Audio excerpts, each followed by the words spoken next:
Est-ce que tu as l'impression que ton cerveau tourne en boucle? Ou alors que tu ressasses les mêmes pensées négatives sans pouvoir t'arrêter? C'est simple, ton cerveau est en pilotage automatique. Cette vidéo est faite pour toi si tu as des pensées répétitives et intrusives et que tu cherches des solutions concrètes basées sur la science pour retrouver du bien-être dans ton esprit. La plupart des approches se concentrent sur la pleine conscience ou sur la psychothérapie. Mais on va voir ensemble comment appliquer directement les sciences cognitives pour déconstruire ces schémas automatiques. Ici, je te promets, on va passer à l'action. J'ai moi-même galéré pendant des années et je t'avoue que je galère encore parfois, mais j'ai fini par trouver des techniques simples que j'ai testées et qui marchent vraiment. Dans cette vidéo, tu vas découvrir comment identifier tes schémas de pensée automatiques, comment les interrompre et enfin, on mettra en place des stratégies pour les remplacer durablement. On va partager des techniques efficaces et tu vas voir, je crois que t'es pas prêt pour la dernière technique. Avant toute chose, souviens-toi que ton cerveau fonctionne sur des réflexes qu'il a ancrés il y a 50 000 ans pour se protéger des bêtes féroces. Du coup, ton cerveau n'a qu'une seule envie, être dans un corps qui reste vivant et continue de l'alimenter sans trop le fatiguer. C'est pour ça qu'il a 3 objectifs sur lesquels il se focalise en permanence. Premièrement, assurer ta sécurité. Deuxièmement, faire un effort minimum. Et 3, avoir raison. Et pour atteindre ces objectifs, il ne manque pas de ressources. Il utilise notamment des biais cognitifs, des attitudes autocritiques et régulièrement une bonne dose de mauvaise foi. En plus, comme il déteste ne pas avoir les réponses à ses questions, il échafaude tout plein de scénarios pour y répondre. Évidemment, en version négative, pour te préparer au pire, afin de te protéger. Alors que finalement, il est généralement loin de la réalité. Le plan secret de ton cerveau, te pousser au moindre effort. Pourquoi? Parce qu'il a été programmé pour garantir ta sécurité, notamment en te protégeant de la dépense d'énergie qui n'est pas utile à ta survie. Et comme dans le monde actuel, ta mise en mouvement est rarement liée à ta survie, il va trouver plein d'excuses pour t'en dissuader. Tu sais, tous ces petits moments où tu auras envie de faire quelque chose, mais qu'au fond tu te dis que ça va être nul, que tu vas pas y arriver, que les autres font 1000 fois mieux, ou alors que tu vas pouvoir t'y mettre demain, que finalement une petite série Netflix sur le canapé est beaucoup plus appropriée à cette heure de la journée. Pour donner du sens et nous rassurer dans nos difficultés quotidiennes, le cerveau, plus précisément le cortex singulaire antérieur, va nous emmener sur des comportements rassurants. Sébastien Boller, célèbre auteur du bug humain, l'explique bien dans son livre Où est le sens. Cette partie du cerveau, le cortex singulaire, est activée lorsque l'on n'arrive pas à percevoir le sens de ce qui nous arrive. Du coup, notre cerveau veut soit trouver une réponse rationnelle, soit nous amener vers un comportement où on a le sentiment de contrôle. Comme par exemple le téléphone, acheter des choses, boire un verre ou même pire. Ces comportements sont en fait autant de fuites qui ne résolvent pas notre mal-être, ne nous permettent pas de traiter son origine et nous donnent encore moins l'opportunité d'avancer. Parce que oui, ça demande de l'énergie et du courage de se mettre face à soi-même. Et comme c'est de l'énergie qui n'est pas destinée à la survie, ton cerveau veut l'éviter. Alors oui, je t'entends déjà me dire que ruminer, c'est inconscient. Eh bien, détrompe-toi, ruminer, c'est en fait réfléchir sans fin et sans efficacité. Ruminer, c'est bien conscient parce que justement, il y a moyen d'en être conscient. En effet, cette activité de ressasser les choses te permet parfois de trouver des solutions à une situation. Mais globalement, c'est quand même plutôt négatif et en général contre-productif. D'ailleurs, généralement, on a tendance à dire que la rumination et la nostalgie sont axées sur le passé et que l'anxiété et la peur sont basées sur le futur ou le potentiel. Dans ces moments-là, on est absorbé par des pensées circulaires, répétitives, stériles et épuisantes. Les ruminations sont un leurre malgré notre intelligence. Elles nous abusent parce qu'on pense être dans le réel, alors qu'en fait, on est dans le virtuel de nos craintes ou de nos regrets. Mais pourquoi alors est-ce qu'on se laisse piéger ainsi? Parfois par habitude mentale, prise depuis des années de toujours voir ce qui va pas, en mettant de côté tout ce qui va bien. Parfois c'est parce que l'émotion de peur, de tristesse ou de honte est très forte et alors on reste prisonnier de cette émotion parce qu'on ne va pas les observer ni même parfois ne serait-ce que les nommer. D'autres fois encore, on rumine parce qu'on est impuissant à agir et que la rumination remplace l'action. Au fond, on peine à admettre que pour le moment, il n'y a pas de solution immédiate à nos soucis. Alors comment conscientiser que tu es en train de ruminer et non pas de chercher des solutions? Christophe André, psychologue réputé, propose de se poser 3 questions. Premièrement, ai-je l'impression d'avoir avancé vers une solution? Deuxièmement, sinon, ai-je le sentiment d'y voir plus clair? Et troisième question, est-ce que je me sens soulagé d'y avoir pensé? Si tu réponds non à ces 3 interrogations, c'est que tu n'es plus en train de réfléchir, mais bien de ruminer et il vaut mieux y mettre fin. Parce que plus tu seras en train de ruminer depuis longtemps, plus le mouvement sera difficile à arrêter. Prends le temps aussi de te demander si tes raisons de ressasser sont basées sur des faits concrets ou sur du virtuel, de l'hypothétique sans réponse. Un des autres moyens de calmer ces ruminations, c'est l'action. Faire quelque chose de concret. Si tu es en train de ruminer et que je te demande combien font 3 x 15 plus 27 moins 8, ton cerveau va couper le flux ruminatoire et se concentrer pour calculer. Tu peux aussi te mettre à écrire, à jouer de la musique ou aller marcher. Les études montrent que 10 minutes de marche rapide diminuent nettement le flux de nos ruminations. Mais comment faire pour éviter de répéter encore et encore ces mêmes comportements qui nous culpabilisent, ces résolutions que l'on ne tient jamais et cette procrastination qui ronge notre temps si précieux, tel un hamster avec une carotte? La première étape, c'est déjà d'être conscient de ces moments où ton cerveau cherche à te mentir, c'est-à-dire lorsqu'il veut te faire croire qu'il y a un danger alors qu'il n'y en a pas, ou alors qu'il veut te convaincre que c'est mieux de ne rien faire, ou qu'il active ton ego et ta mauvaise foi alors que tu sais que tu n'as pas complètement raison. Dans ces moments-là, tu prends une bonne inspiration et expire calmement 3-4 fois, histoire de calmer le jeu. Tu peux même t'amuser à entrer en dialogue avec ton cerveau en lui disant « Dis donc garçon, tu serais pas en train d'essayer de m'emberlificoter là ? J'ai bien compris ce que tu essaies de faire, mais j'ai bien l'intention de te montrer qu'on va pouvoir faire des trucs sympas ensemble, tu vas voir. » Souvent aussi, un des premiers réflexes est de jeter la faute sur les autres. C'est efficace dans le sens que ça ne fait pas dépenser beaucoup d'énergie à ton cerveau. Il est très fort pour trouver énormément d'arguments, de reproches, de critiques, de complaintes à jeter sur les autres pour expliquer la cause de tes malheurs. Alors certes, peut-être que tes soucis sont en partie liés à l'action ou l'inaction d'autres personnes. Par contre, à force de te défausser sur les autres, tu vas répéter les mêmes schémas d'action et de pensée qui vont t'emmener systématiquement vers d'autres situations similaires. Et comme ton cerveau aime avoir raison, il va utiliser un bon biais de négativité, de prédiction ou de confirmation en disant « Ah, tu vois, j'avais raison, c'est toujours pareil, on peut faire confiance à personne. »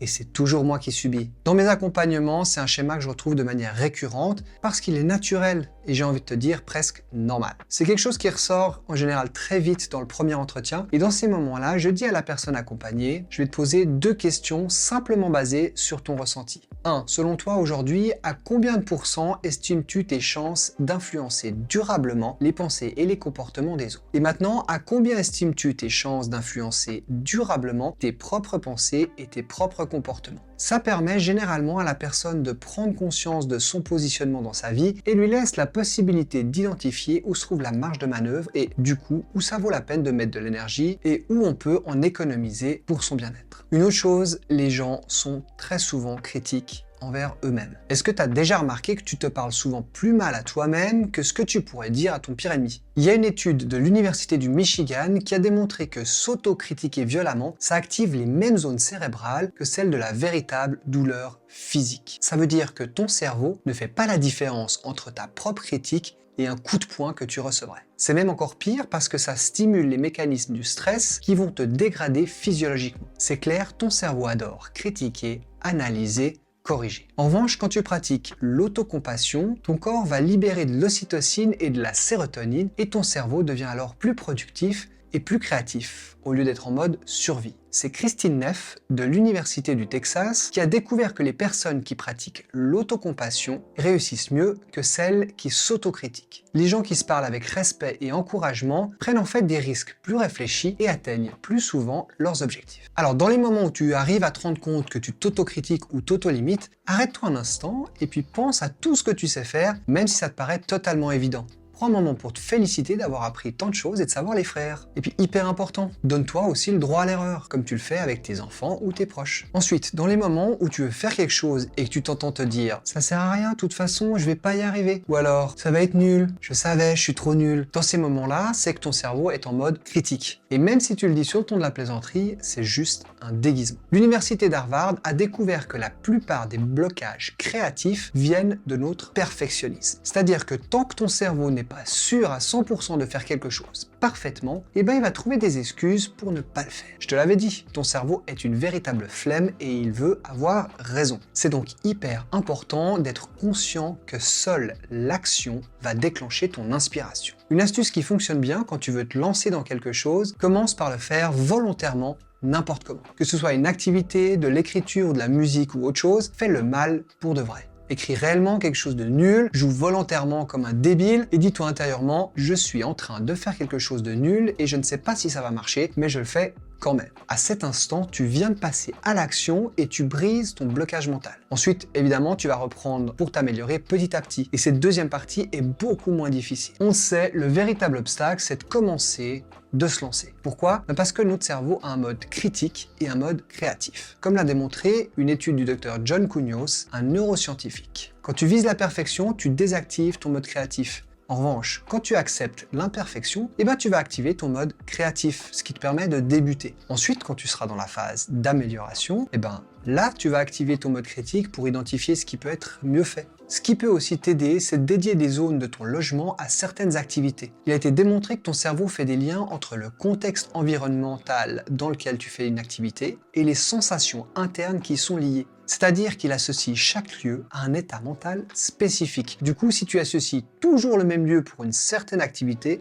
ton cerveau, en arrivant à cet endroit, il va automatiquement déclencher le mode mental qui correspond à cette activité. Pratique, non? Donc chez toi, tu peux te définir par exemple une zone de créativité, une zone administrative, une zone d'apprentissage. Et si tu veux libérer ton côté artistique, jouer de la musique, tu vas aller systématiquement dans ta zone de créativité. Si tu as des factures à payer, des mails à envoyer ou de la paperasse à faire, à ce moment-là, va dans ta zone administrative. Et finalement, si tu dois apprendre, lire, suivre une formation, va dans ta zone d'apprentissage. Très important, surtout ne mélange pas tes activités dans ces différentes zones. Ne commence pas à scroller sur ton téléphone dans une de ces zones pour éviter de créer une confusion neurologique. Un exemple parlant, c'est d'être avec son ordi dans son lit. Pourquoi? Parce qu'il se pourrait bien qu'à terme, ton sommeil s'en trouve perturbé. Alors je te rassure, pas besoin d'avoir un château et 12 000 pièces différentes pour ces différentes activités. Ça peut être dans la même pièce, mais simplement avec des ambiances, des lumières, des musiques ou des parfums de bougies différents. Ça peut même parfois être un endroit extérieur à chez toi en fonction de ce que tu veux faire. Bon, du coup, comment faire pour déclencher l'action? Parce qu'on se rappelle tous nos belles résolutions de début d'année. Tous ces moments où on s'est dit « je vais me mettre au sport » et puis finalement...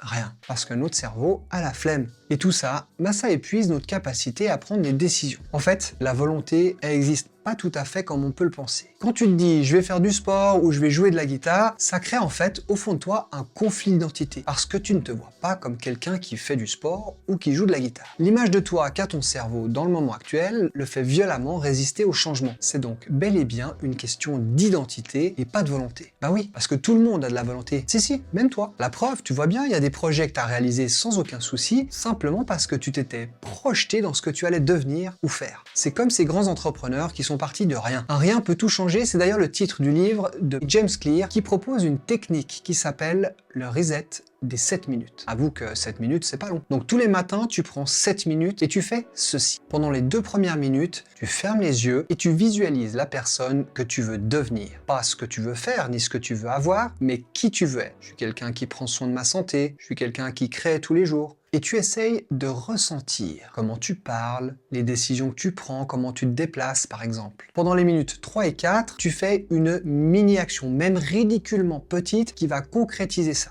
Écrire une ligne, faire 5 pompes, courir sur place, dessiner, gratter ta guitare. Comme ça, tu vas te prouver que tu es déjà en train de devenir cette personne. L'important, c'est pas la quantité ni l'énergie, c'est la régularité, la cohérence, parce que chaque fois que tu vas faire cette micro-action, tu envoies un message fort à ton cerveau en lui disant « Je suis déjà cette personne ». Les minutes 5 et 6, tu te dis à voix haute, idéalement devant un miroir si tu peux le faire, « Aujourd'hui, je suis un coureur et je vais le prouver en courant pendant 5 minutes ». Ou « Aujourd'hui, je suis un guitariste et je vais le prouver en jouant pendant 5 minutes sur ma guitare. En parlant à haute voix, en fait, tu y mets de l'énergie, ça devient plus réel. Comme quand tu expliques à quelqu'un ce que tu veux faire ou comment tu visualises ton projet, ça va le concrétiser. Et la dernière minute, tu vas imaginer que c'est la fin de la journée, que tu as tenu ton engagement et que tu ressens de la fierté, de la satisfaction. Tu vas projeter et vivre ce moment avec de la gratitude envers le futur toi d'avoir tenu parole. Et ça va créer une sorte de connexion mentale et émotionnelle entre le toi actuel et le toi du futur.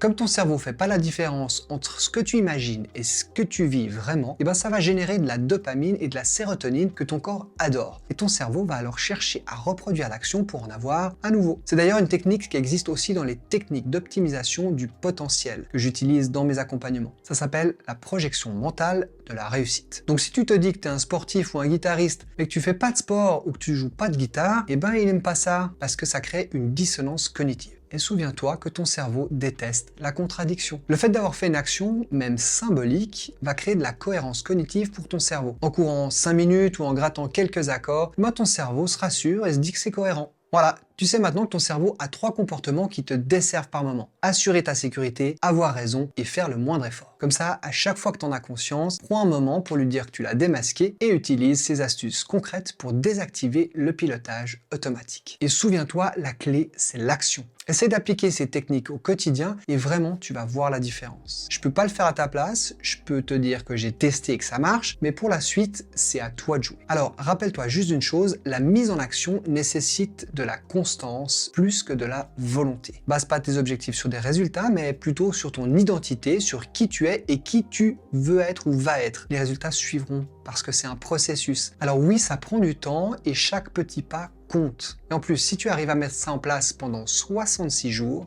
ton cerveau sera reprogrammé et ça deviendra une nouvelle habitude, comme l'a démontré l'étude de Philippa Lally. Du coup, c'est quoi ta prochaine action? Mets-moi en commentaire quelle sera la première étape que tu vas réaliser. J'espère que cette vidéo t'a plu et qu'elle t'a été utile. N'hésite pas à la liker, à la partager. T'abonner à cette chaîne peut aussi être une bonne idée pour suivre les nouveautés et soutenir mon travail. Et n'oublie pas, c'est pas ce qui t'arrive qui compte, mais ce que tu en fais. D'ici la prochaine vidéo, prends soin de toi et je te dis à bientôt.